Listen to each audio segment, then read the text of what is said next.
Lorraine, tu nous parles ce matin d'un spectacle naturiste qui avait lieu hier soir dans un grand théâtre parisien. Naturiste. Naturiste, exactement. C'est-à-dire que tout le monde était nu, c'est du jamais vu, du jamais fait à Paris. C'est une pièce de théâtre qui s'appelle Nu et Approuvé. Voilà, le Palais des Glaces, qui est quand même une institution qui est là depuis 1876. Voilà, on n'a jamais vu ça. Le public qui attend. Il faisait froid hier, tu confirmes, Christophe. Tout le monde était très habillé. Ensuite, il passait dans un vestiaire. Il devait arriver une heure avant. Il passait dans un vestiaire et devait se délester des affaires inutiles. Parce que le public aussi était nu. Oui, il était vraiment nu. Toutes les serviettes étaient fournies par le théâtre. Et ben justement pour vivre l'expérience aussi naturiste. Alors tu pouvais garder tes chaussures, voilà la petite serviette, tu vois. Il y en a qui gardent leurs chaussures, il y en a qui étaient pieds nus. Alors pour ceux qui se posent la question, en ce moment, il y avait du téléviseur. Voilà, exactement. Il y avait du chauffage.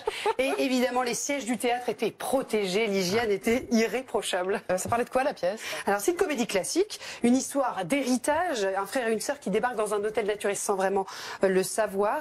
Alors l'idée c'est de déconstruire aussi les clichés naturistes. Il n'y a pas de vulgarité, pas de sexe, c'est pas graveleux. Et c'était une pièce qui a été montée grâce au soutien de la Fédération française de naturisme et l'association des naturistes de Paris. Voilà.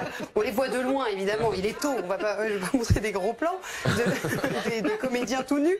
Ça a duré 1h15 sans entracte, c'est important de le dire, ça aurait été étrange de se retrouver au bar peut-être nu, parce qu'on n'était pas obligé d'être naturiste pour venir dans le public, on pouvait être aussi simplement curieux. Et en tout cas, la pièce a visiblement plu. J'ai trouvé ça très sympa. C'est marrant d'être nu dans un théâtre. C'est vrai qu'il y a des situations là que j'ai revues, des anecdotes. Les gens qui viennent pour la première fois, qui sont mal à l'aise, cap pas cap, est-ce que tu vas faire, est-ce que tu vas pas faire, on le fait pas, et puis finalement ils se lancent et ils se rendent compte après que finalement c'est pas grand chose, c'est pas la serviette qui va vraiment protéger, et autant l'enlever. Hein. Cap, d'accord. Cap ou pas cap, est-ce que vous auriez pu le faire? Plutôt en costume, hein, Christophe. Moi j'ai joué plateau nu souvent au théâtre, ça veut dire sans décor, mais pas plus. Mais t'avais quand même un costumier. Toujours.